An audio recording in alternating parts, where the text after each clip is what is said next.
Et salut les amis, c'est Elias OBNTV, j'espère que vous allez bien. On se retrouve aujourd'hui pour une toute nouvelle vidéo concernant deux blocs, écarlate et violet et épée et bouclier. Oui, on est là pour répondre à deux questions.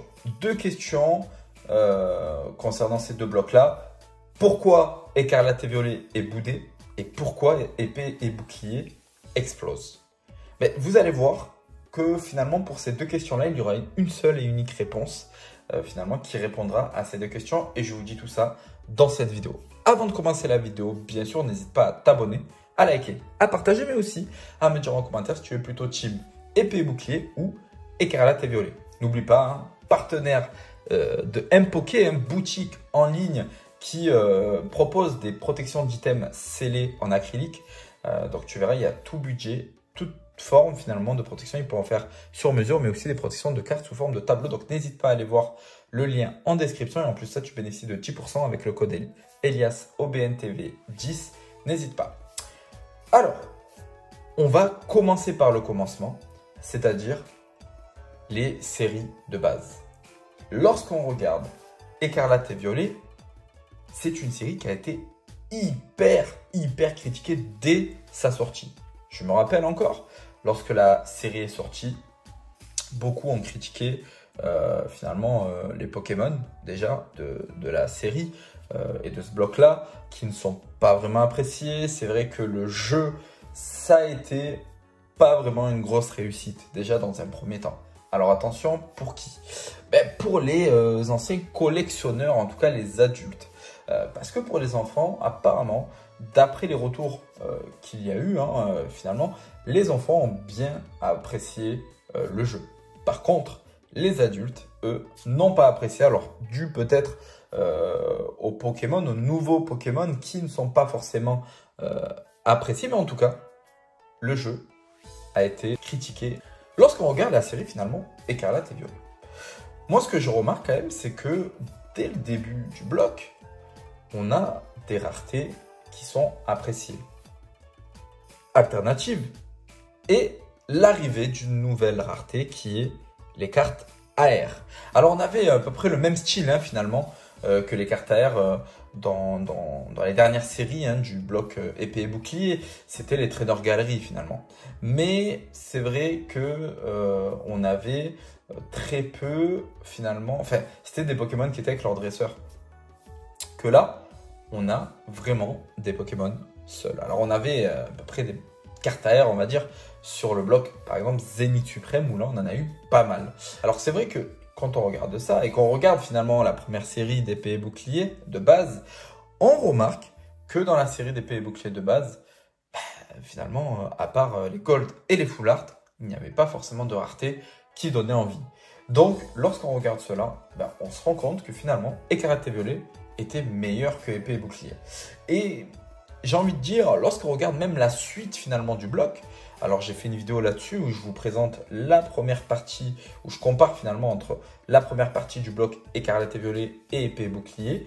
Je vous laisse aller voir mon avis et puis l'analyse que j'ai faite de chaque série, puisque pour le coup, là, dans la vidéo, j'ai analysé série contre série, et c'était assez intéressant.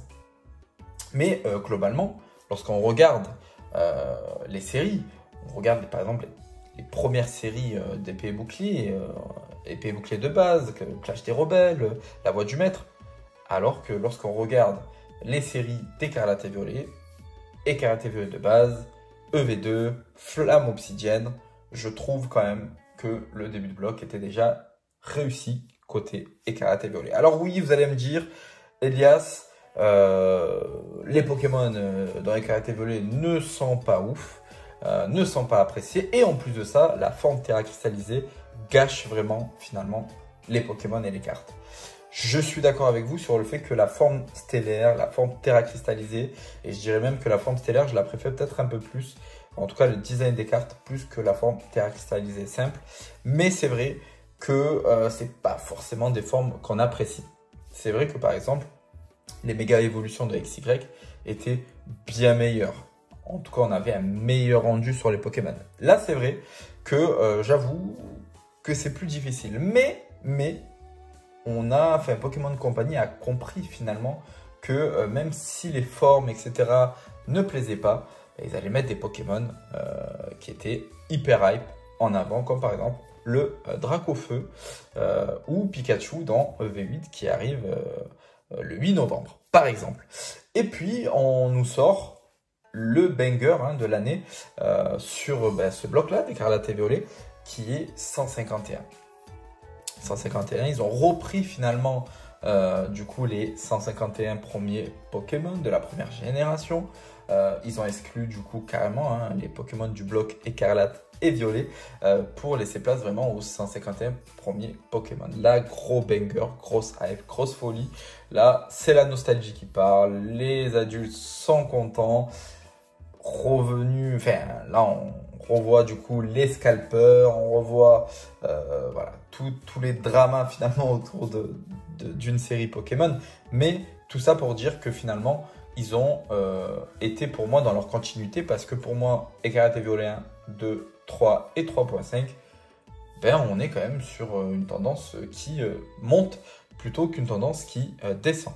On enchaîne derrière avec du Fire Paradox, EV4 qui est quand même l'une des plus belles séries de ce bloc.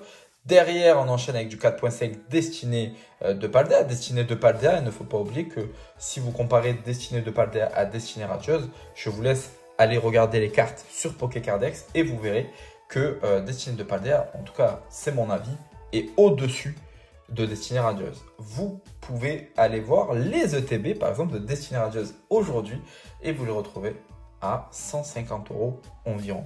Donc ça prouve bien qu'une série comme Destinée Radieuse a pris de la valeur, a performé, alors que finalement c'était pas une série qui était si folle que ça, comparé à Destinée de Paldea qu'on retrouve encore en magasin actuellement. Et ça, c'est vrai que je ne le comprends pas.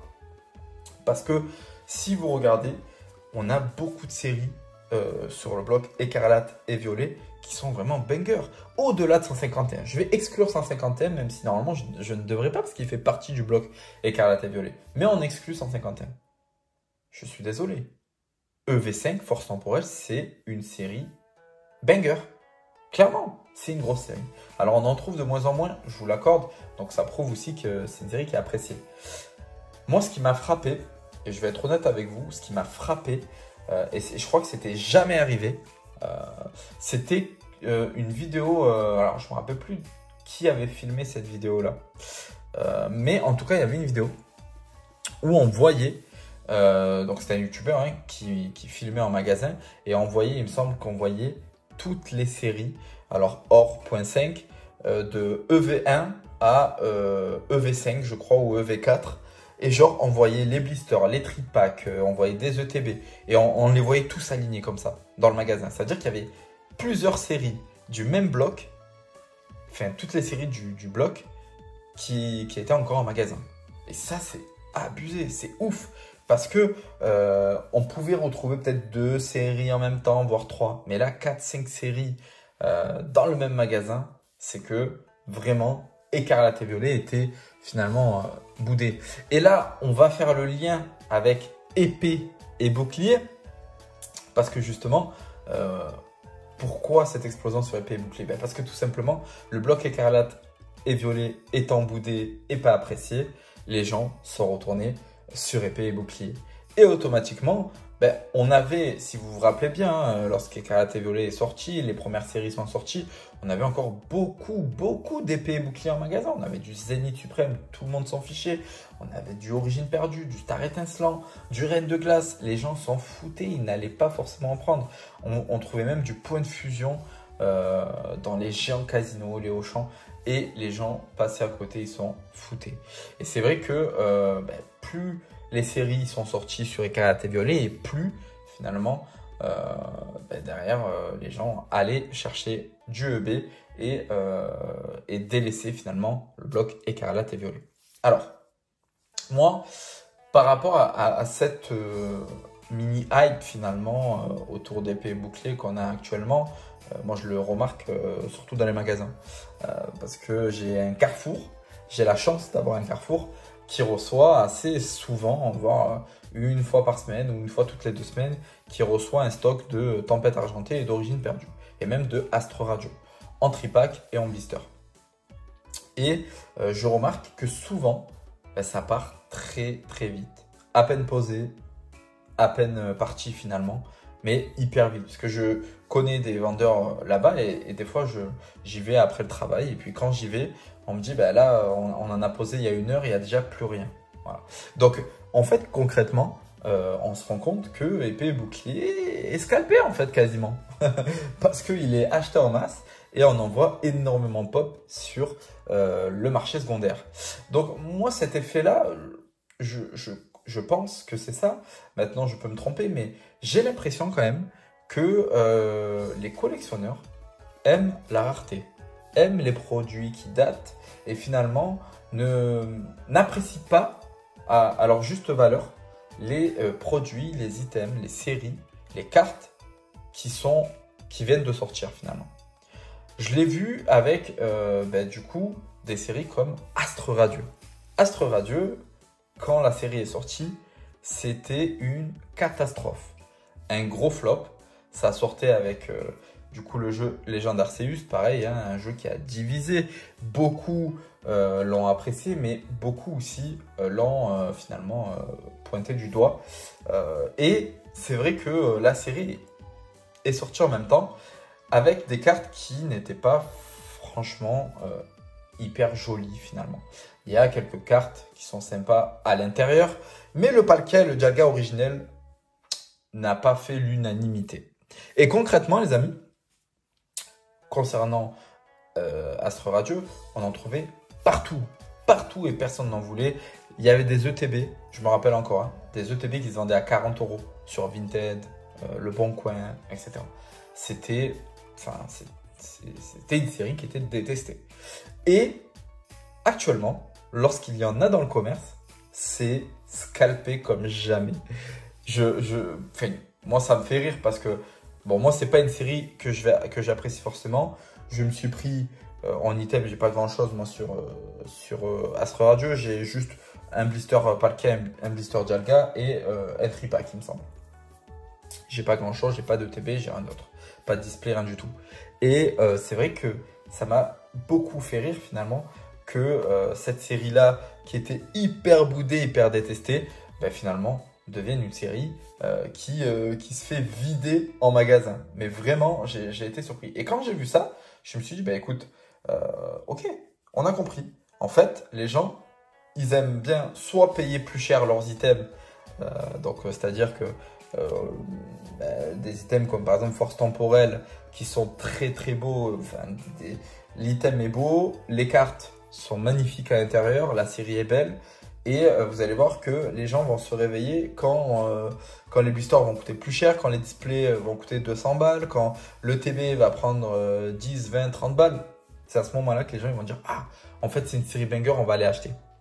Je ne sais pas pourquoi, mais le collectionneur est comme ça. Il aime bien acheter les items plus chers finalement, alors que sur le moment même, il a des bangers devant lui. Mais pourquoi? Parce que le collectionneur aime regarder dans le passé plutôt que de regarder dans le présent. Et ça, c'est le problème de beaucoup d'entre nous. Moi le premier, parce que, par exemple, Star Étincelant, j'en ai ouvert énormément. C'est ma série de cœur. J'en ai ouvert énormément. J'en avais gardé. J'en avais ouvert après. En fait, j'ai pas vendu, j'ai tout ouvert. Et j'en ai pas gardé en scellé. Et je n'ai jamais acheté de display. C'était intéressant, j'avais acheté tous les items. J'avais ouvert tous les items à part un display. Et quand est-ce que j'ai acheté les displays? Récemment. Récemment. Et concrètement, je me suis dit, ok, je vais l'acheter au prix fort. Je sais pas, c'était 230, 240. Et alors que j'aurais pu l'avoir à 150, 160 à la sortie, même quelques temps après la sortie. Et puis on a eu un restock aussi, donc il y en avait en fait, hein, du Star Étincelant, il y avait des stocks. Mais voilà, tout simplement parce que on a ce truc-là de regarder dans le passé. On va toujours essayer finalement d'aller chercher la rareté, l'item rare, la série qui est rare. La série qui est ancienne, toujours. Donc finalement, on ne regarde pas devant soi. Et devant soi, c'est les séries du moment. C'est le bloc du moment qui est quand même très beau. Et moi, je vous conseille réellement, si vous ne voulez pas ouvrir, au moins d'avoir du scellé hein, justement sur ce bloc-là d'écarlate et violet. Alors, attention, hein, je ne parle pas d'investissement et je ne vous dis pas d'aller mettre toutes vos billes dedans ou même vos billes dedans en vous disant que ça va prendre de la valeur. Mais je pense que vous allez regretter de ne pas avoir d'item d'écarlate et violet, du bloc écarlate et violet. Il y a pas mal de séries qui sont belles. Ok, je vous accorde que les deux pires séries de l'histoire, c'est Fable Nébuleuse et Mascarade Crépusculaire. Mais, outre ces deux séries-là, franchement, le reste, pour moi, ça va de passable à banger. Et dans les bangers, hein, je vous le dis, hein, les amis, hein, pour moi, Force Temporelle 151, déjà, c'est du banger. EV8, je pense que ça va être une belle série. Et il ne faut pas oublier qu'on a Team Rocket qui va arriver. Donc vraiment, je pense, les amis, que ça va être un bloc qui va être incroyable. Et j'en suis même certain qu'à la fin du bloc écarlate et violet, on dira qu'il est meilleur finalement qu'épée et bouclier. Et ça, sans finalement d'hésitation. Et vous verrez que je ne vais pas me tromper. Parce que, au vu de comment est parti le bloc et au vu de ce qui nous attend, je sens qu'on va être servi. Voilà les amis, la vidéo est terminée. Merci d'être resté jusqu'à la fin de cette vidéo. Merci encore pour les abonnements. Honnêtement les amis, je vois que la barre d'abonnement ne fait qu'exploser, enfin ne fait qu'augmenter. Merci à vous. Vous êtes de plus en plus nombreux sur les vidéos, dans les commentaires, sur les likes. Vous êtes de plus en plus nombreux aussi sur Discord. Alors n'hésitez pas, pour ceux qui ne nous ont pas encore rejoints, beaucoup de bons plans, beaucoup d'infos, donc n'hésitez pas. Et puis sur Instagram pour avoir toutes les infos en exclu avant même que les vidéos sortent. Ben, tout se passe sur Instagram, donc n'hésitez pas à me rejoindre sur Instagram aussi. C'était Elias Aubaine TV. Je vous dis à lundi pour une toute nouvelle vidéo. Et puis je vous souhaite un bon week-end à tous. Merci à vous. Ciao, ciao.